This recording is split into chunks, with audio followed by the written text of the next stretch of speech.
Hey there, cats and kitties. I am the Blues Man, Johnny Blues, and with this video, I'll be discussing my thoughts on the anime series Steins. This was an anime that was recommended to me after the completion of ReZero, which I had done a full series review and discussion video on, as being a series that much better handled the sort of temporal reset, actions that were going on in ReZero.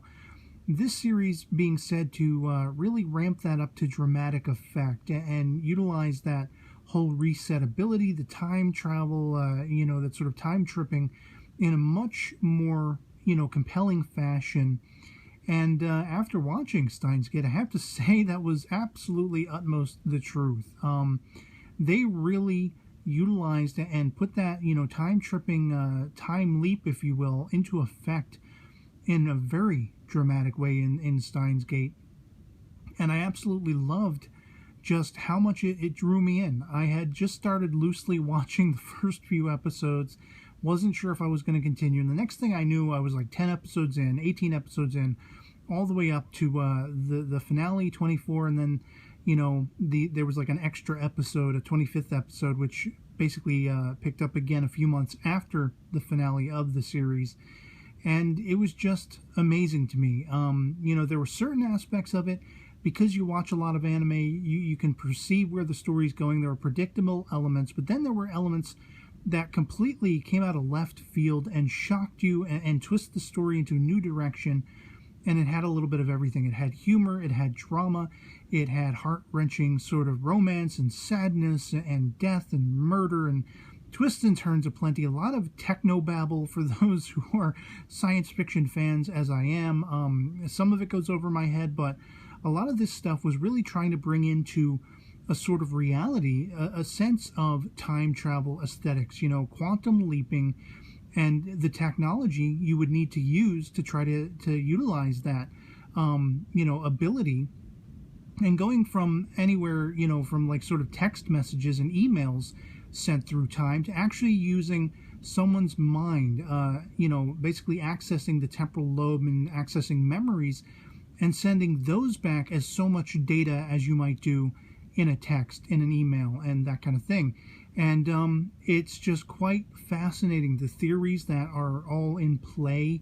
It takes very much the sort of string theory idea of multiple worlds coexisting together in different sort of spin-off universes, and deals with a lot of the different sort of quantum theory applications to time travel, the grandfather paradox, and all these kinds of things. But what really sells the series are the characters. You don't really have to be a genius to get what exactly is going on. If you fall for the characters, which I thoroughly did, I mean, it'll carry you through, even if they start talking out of the elements of your own, intellectual heights, so to speak. They are heartwarming, fun characters, led by Okabe Rintaro, aka Okarin by his friends, but self-proclaimed a mad scientist known as Huoen Kiyoma. And this cat is crazy. He is the focused character of the series, and he's, as I say, a self-proclaimed mad scientist, but he's spouting off all the time, left, right, and center, talking to himself on his cell phone about an evil organization that's after him, and little does he know these flights of fancy that he very much keeps lifelong friend Mayori, this really cute girl who's always going doo-doo-doo and everything like that. He's keeping her entertained by telling her all of these flights of fancy stories. Little does he know that he's hitting very close to home with something that's actually going to happen, involving this evil sort of scientific conglomerate called CERN, who hires sort of people off the streets and utilizes them as thugs and gangsters, and they try to get their hands on technology. There's a whole forecasted sort of dystopian future where they have become Big Brother. Like 1984, they've enslaved the world through technology and through time travel apparatuses, across the world, even going so far as to creating a universe where a World War III happens, because instead of, sort of nuclear arms being what is part of the arms race, it's time travel.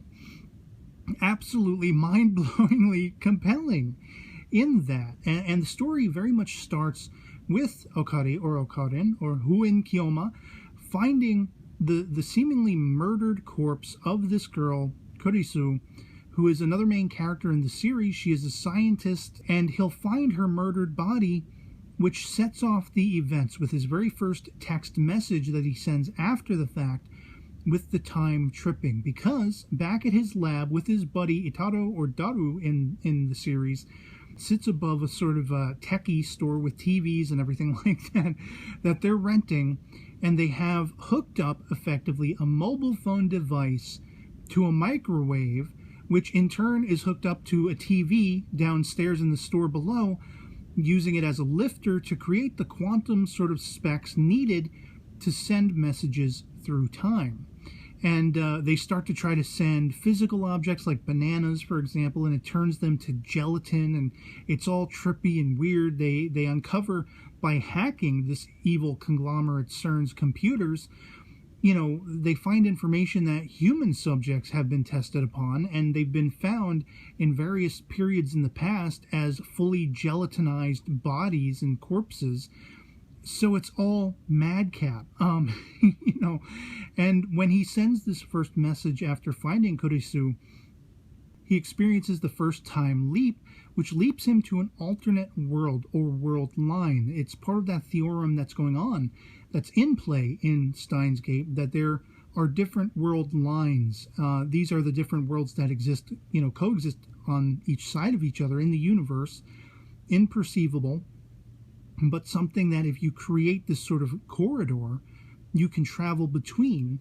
And he is the only one who has this sort of mental, reaction to it, where he can remember the histories of all the world lines he travels to. Now, what really opens Pandora's box, when they realize this is a thing and they test it out and they realize they can send messages back, they try to, see if they can win the lottery, get the lottery numbers that week and send it back to a friend of theirs, and, this friend gets the lottery ticket, but he's one number off or whatever it is. They realize, okay, this is legit. We can actually do this. All of a sudden, all of their mutual friends start coming and calling. They're like, oh, you can actually send messages? You can actually change the past? And, they all decide they have things that they really want to change.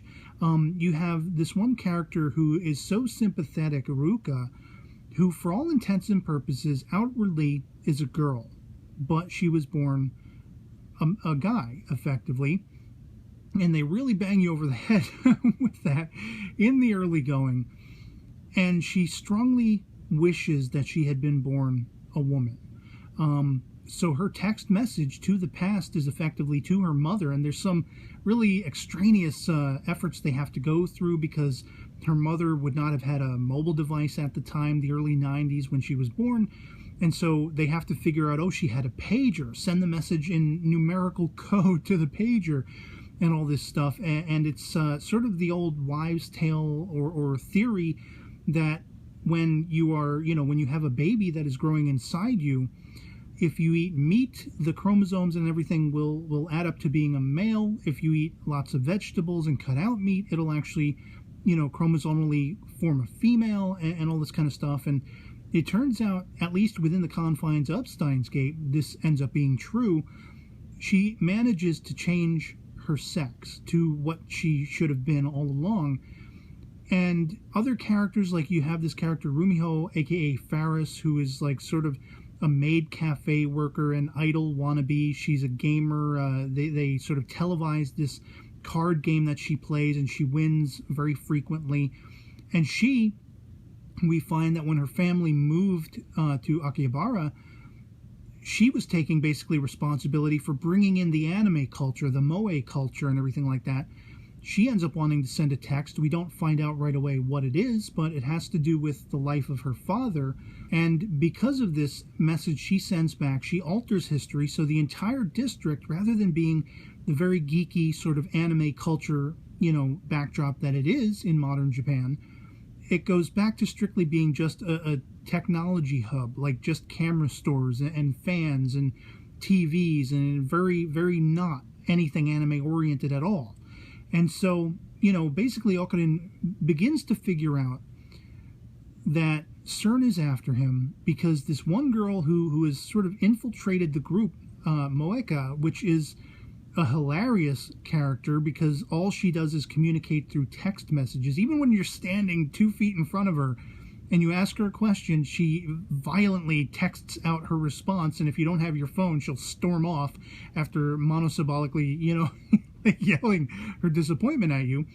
It turns out she is one of these off-the-street hirees from CERN, and this is where the series takes a turn for the worst and the darkness, because she is effectively ordered to capture Okarin and Kurisu and their friend Daru, who is the one who hacked CERN's database, where they found all that information about the human beings being melted and turned into jelly. But when it comes to Mayuri, the sort of simpleton best friend, lifelong chum of Okarin, the doo-doo-doo girl, they order her death. And suddenly, Okarin decides to use this ability that they've been able to start using, where they can send messages back. He's going to utilize it to send his own memories back. Now, there is a sort of, leveled confine that they can only send memories back, I think 48 hours or something like that. And so he begins effectively the chase to try to prevent Mayuri's death. This childhood friend of his that he grew up with, he became sort of, they playfully call it that she became his hostage, but after her parents died, or whatever it was, her grandmother, effectively he became her guardian and gave her something to live for. And I mean, this breaks his heart that she should die. It breaks his heart time and time and time again, because this sort of recertification effect of this time leaping begins to happen, where he can't change it no matter what. No matter how many times he goes back, he has to witness Mayuri's death time and time and time again. And he begins to theorize, with the help of Kurisu, this girl who basically is kind of the new blood. She is the scientist in her own right, as I've described. He's got to sort of bound ideas off of her, growing much closer to her over time, over these time leaps, earning her confidence. And there's this weird thing, because it's multiple worlds and it's multiple world lines, where different versions of yourself can maybe sort of pseudo remember certain memories, even in a timeline you didn't necessarily live in. Is not your focal point and all this stuff. So she's believing him, and they're becoming fast friends, and they're trying to come up with a way to undo Mayuri's death.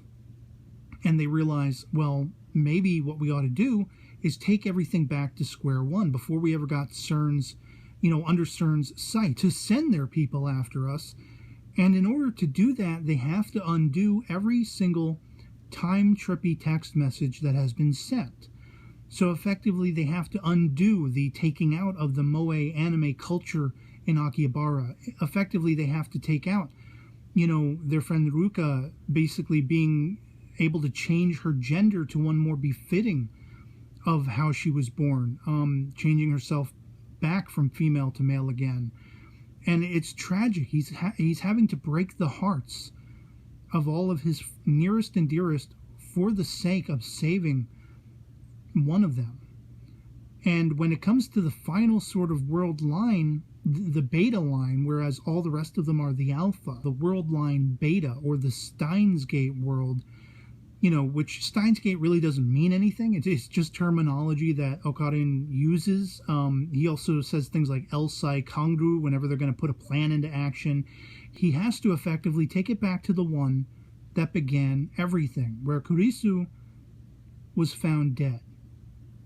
And now this coincides with this revelation after spending so much time with her, realizing that he's very much in love with her. So you have this grand, almost Shakespearean tragedy where, do I save this girl who is my best friend, like my little sister who I've grown up with all my life, who is simple and innocent and undeserving?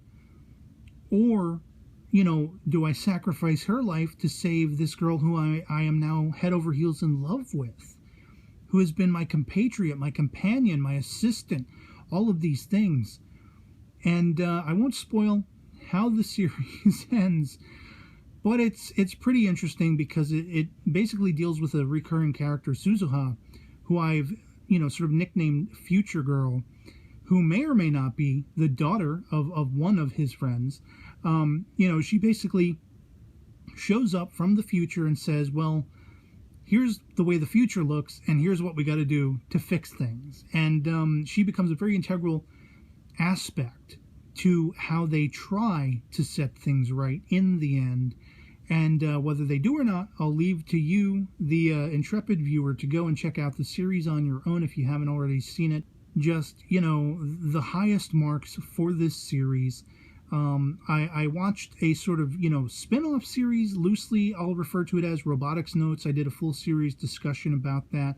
I really enjoyed that series. It was much lighter, I think, in certain aspects, and also carried with it its own sort of dark aspects. But little had I known when I watched it, and I had only found out subsequently, that it's sort of existing in the same universe as Steins Gate, and one of the characters that appears in Steins Gate actually appears in Robotics Notes. But yeah, I'd love to hear from you guys in the comments below. If you've seen Steins Gate, if you're one of the cats or kitties who recommended it to me, are you happy that I finally got around to seeing it?